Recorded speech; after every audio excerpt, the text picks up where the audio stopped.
Hello everyone, I'm Rod Carter. Thank you so much for joining us. Glad you could be here for our Hidden History special.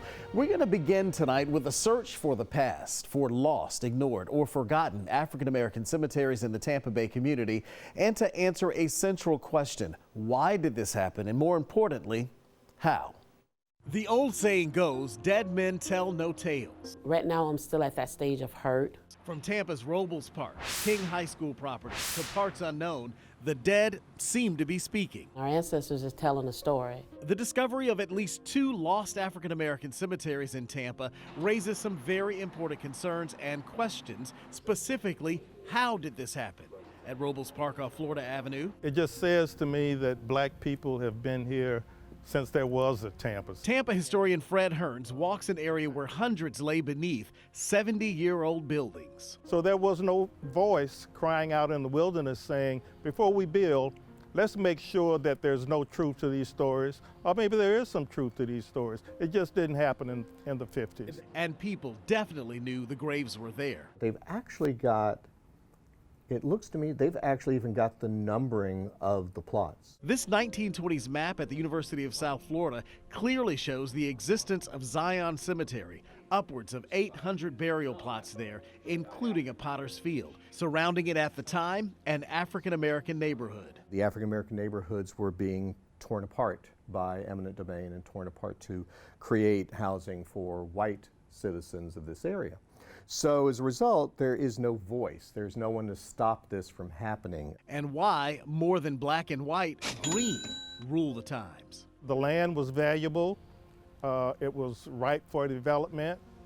And so it happened. And you have to remember, in the early 1950s, there were no African Americans who had any real political clout. So right over here is actually the area. So you can see, just beyond that fence. Yeah, just beyond that. You see the white pipeline right there? Miles away at MacDill, a similar grave concern as the cemetery search starts up in just days here. We're taking our time with this and we're making sure that we do everything right. We're hiring experts and we're really looking at the area so that we can do right by the families if there are folks buried here, and do right by them because that's what they deserve. And it's a concern that won't end as more and more discoveries are made and underground secrets are revealed. State Senator Janet Cruz has proposed a bill that would allocate about $500,000 to fund cemetery research through the University of South Florida and Florida A&M University. It would also allocate dollars for memorials and funeral and reinterment costs for next of kin for all of those lost souls that are found. There's a group in Tampa working hard to put a plan together to remember a grim part of Tampa and Florida's history, really. It's a way to memorialize the people, both known and unknown, who were lynched by angry racist mobs in our area. At Oaklawn Cemetery, in fact, in downtown Tampa, there's a small area there with gravestones that bear the names of some of the people who were lynched in Tampa Bay. Some just simply don't even have names. City Council member Louis Vieira has assembled this panel to explore a way to pay permanent tribute to those lynched in the Bay Area, and it'll coincide with a national project that's doing the very same thing. It sort of tells the narrative so that people can know that this kind of stuff happened here. The really important thing is that, a lot of people grow up in the Tampa and Hillsborough County area and they don't know about this kind of history. People don't know that, people don't know about Florida. A lot of people don't know that from the end of the Civil War and Reconstruction to about the 1930s, it wasn't Mississippi, it wasn't Alabama, it was Florida that had the highest per capita rate of lynchings. That group, by the way, is hoping to have 2 memorials put into place. One will be in Montgomery in Alabama there as a part of the Equal Justice Initiative, and then the other would be somewhere here in Hillsborough County. That hasn't been determined just yet. Just south of downtown Tampa sits the prominent Hyde Park neighborhood, but for many, many years, a part of that South Tampa area was actually home mostly to African Americans. Well, today, nearly all traces of that community known as Dobyville are gone. However, the history is not forgotten. The vibrant West Hyde Park area of Tampa, now filled with condos, apartments, and businesses, used to be home to a bustling black community. It was called Dobyville, and this sign is one of the few symbols that prove it ever existed. It's one of those neighborhoods that really is pretty much lost to time and space. Tampa Bay History Center's Rodney Kite Powell tells me that Dobyville was an example of success. It was a neighborhood that really was an interesting mix of people in the African American community. A lot of folks who lived there worked in the homes of people in Hyde Park, the white population of Hyde Park, and so either they were chauffeurs or they were cooks or nannies or whatever in those homes. But also there was a small middle class of professional people who lived in Dobyville. A 1927 study showed that about 10% of blacks in Tampa lived in the Dobyville area during the 20s. The other areas, the Scrub, which of course was Central Avenue, they also lived in West Tampa, Ybor City, and in College Hill. For decades, Dobyville had churches, businesses, homes, and even a school. These are among only a handful of pictures of the students that exist. On this side, right over here, we had the school.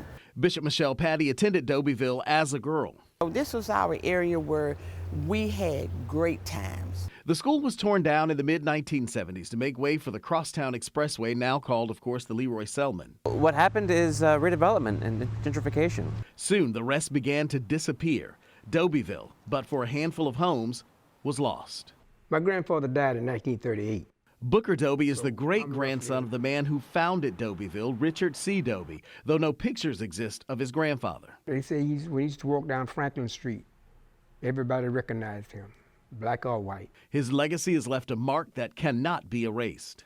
He was a powerful man. Booker Doby, proud to bear his granddad's name, even if the community he founded is all but gone. Only a sign remains to tell the story. Coming up on Hidden History, the breathtaking beauty of Yosemite National Park may not have survived had it not been for some very dedicated African Americans. But first, one of our area's most distinguished leaders is celebrating a remarkable milestone, the legacy of Arthenia Joyner, when we come back.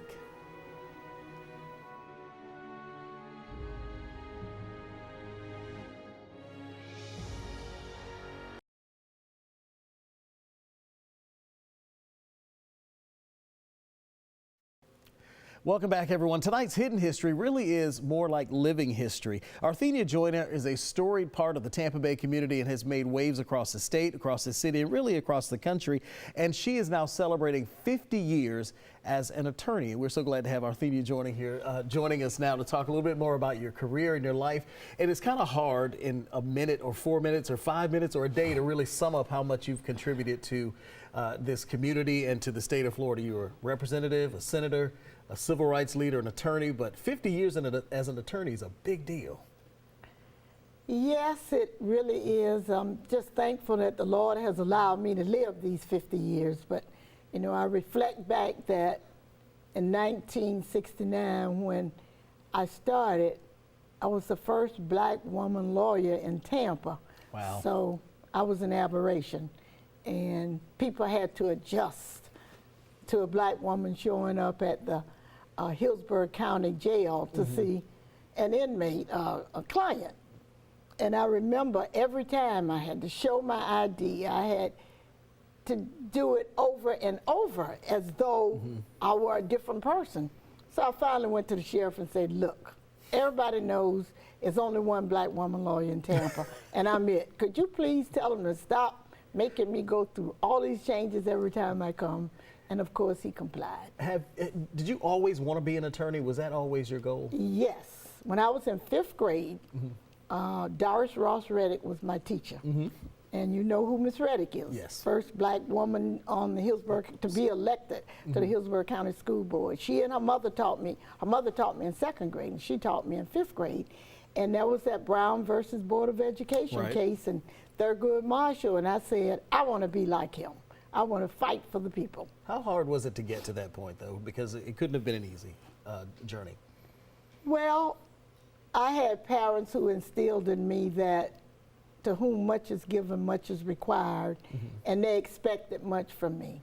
And we were blessed, and my dad had a successful business on Central Avenue, and he said, I expect you to come back and do good when you finish college, because there was never any question about whether we were going to college. It was just, where will you go? You have done a little bit of everything, but you spent a number of years in the state legislature, first in the House until term limits, and then in the Senate.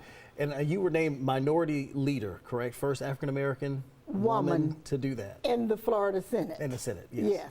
What was that experience like? Oh, it was exciting.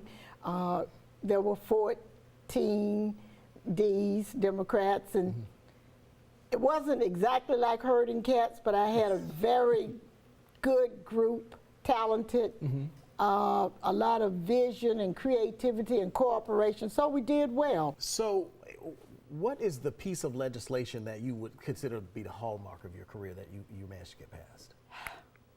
There are several, but I would say that the most important one was the Wrongful Incarceration Compensation Act.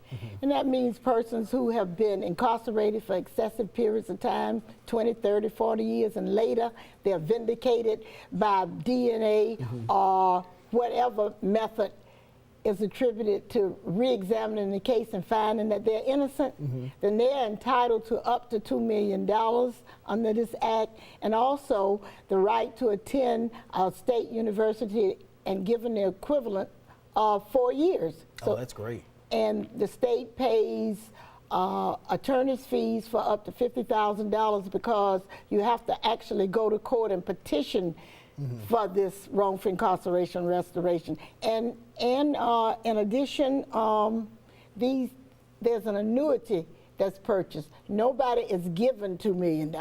They're given it in increments. Oh, good. Because you could lose that quickly, but this will help people to really restore their lives. Yes, it will.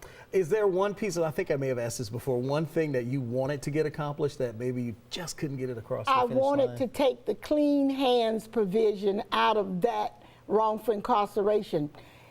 Clean hands means that you cannot apply for it unless you have never been convicted of a crime. Of any crime. Of before any whatever crime. that one was. However, wow. since I left the legislature, Senator Bradley from Jacksonville, who was a major co-sponsor with me on this provision, removing the clean hands, has in fact removed some of the crimes, and there are only a few left now. So progress has made even in my absence. Let me ask you this: are you finished? Maybe. Okay, I'll take that. Thank you so much, Arthenia Jonah, for being here. Appreciate it. And coming up next in our Hidden History special, a forgotten story of the American Revolution. The war may have been fought by British and colonial soldiers. However, African Americans also have a big place in this history book. That story is next.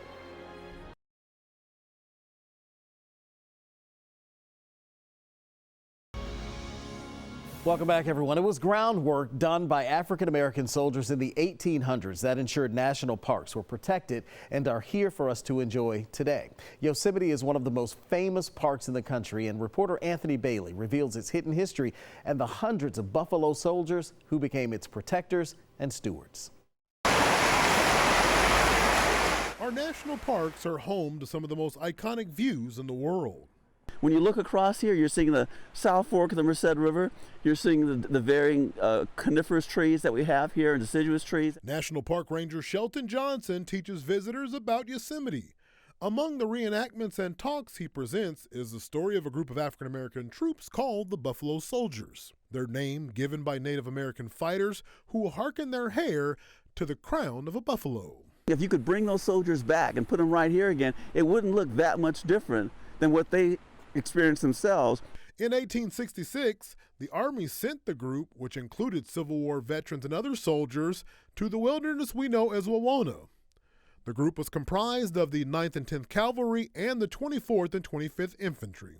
So roads had to be built, hotels were built, lodging of various sorts were built, and they were all built for the convenience of visitors. For the next several summers, a few hundred soldiers would camp in a tent city at the headquarters located in the A Loop of the Wawona campground. Essentially, they were serving as some of the first park rangers anywhere in the world. National parks were a new idea. Poaching and timber thieves were new to families accustomed to exploration and life in the Wild West. So basically, they were providing a presence of discipline, a presence of authority, so that people knew that the park was under the command of these forces. The national parks and park rangers would not be established until years later in 1916. The Buffalo Soldiers also left their mark in the area of conservation. And on those slopes behind me, the Buffalo Soldiers actually built in 1904 an arboretum. It is believed to be the first museum in the national park system. Although some contributions are gone, Ranger Johnson says that other connections are still very present. The hat that I'm wearing on my head right now derives from the cavalry hats that were worn by U.S. Army troops, both in Yosemite, Sequoia, and Yellowstone. That history of the African American contribution to the national parks is what Johnson is working to keep alive and inspire others. We didn't just come along after this was set up. We were part of the setting up. We were part of the building of this idea. African Americans played important roles in our country's earliest history. Many of these stories may never have been told until now. Tamara Scott takes you inside the American Revolution Museum in Yorktown, Virginia for an amazing exhibit called The Forgotten Soldier. The idea behind the Forgotten Soldier exhibit is to shift your gaze.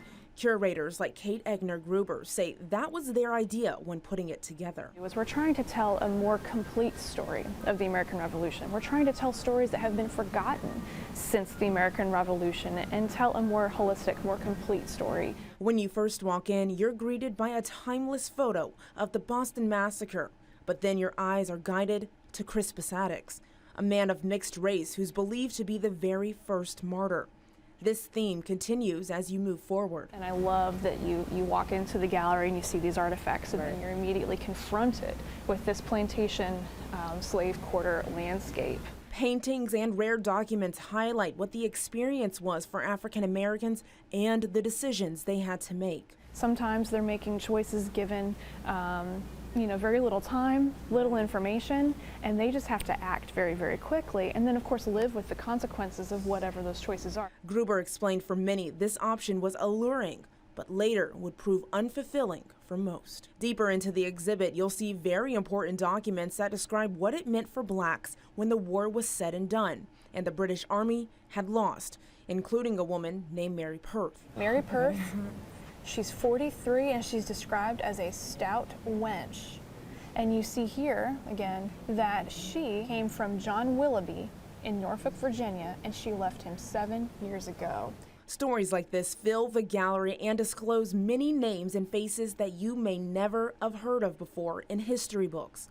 Gruber says you won't realize how much you need to know this until you're here. We want our visitor to walk out of this gallery and take this new toolkit, this new idea of shifting the gaze into the permanent gallery, into other museums, and into their everyday life. We want our visitors to learn how to see things that they hadn't seen before, to look beyond the known and look into the unknown, and hopefully have a more complete understanding of our past. When we come back, a weather report, and one given by a true meteorological pioneer.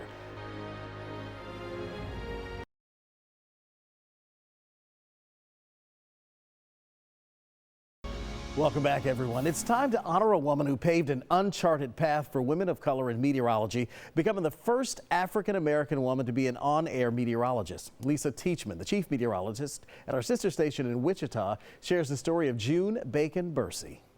I'm June Bacon-Bursey, meteorologist from the National Weather Service. She had a dream that became a legacy. She always loved the atmosphere. We grew up with weather balloons. June Bacon-Bursey would leave her home in Wichita to earn her master's degree at UCLA. My mom was very focused on making sure we knew our roots. Her daughter says her heritage was just as important as the future she was paving for meteorologists and women of color.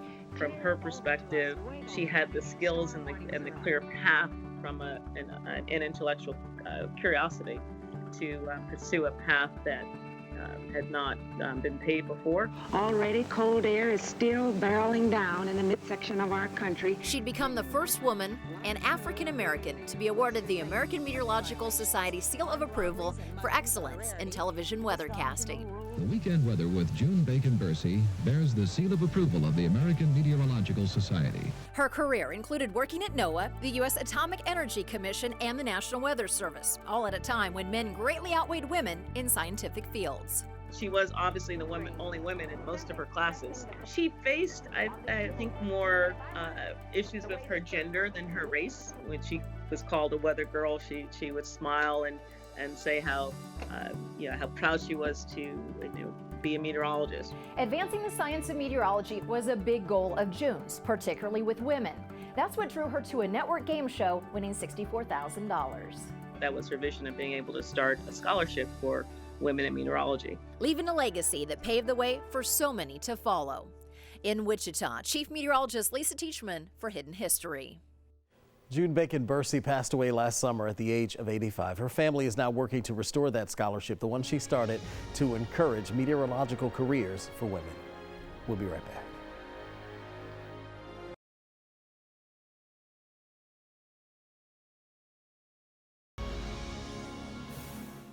Thank you so much for joining us tonight. It has been our great pleasure to share with you these stories of people in our past and really our present who have made our rich African American history, all of our history, hidden no more.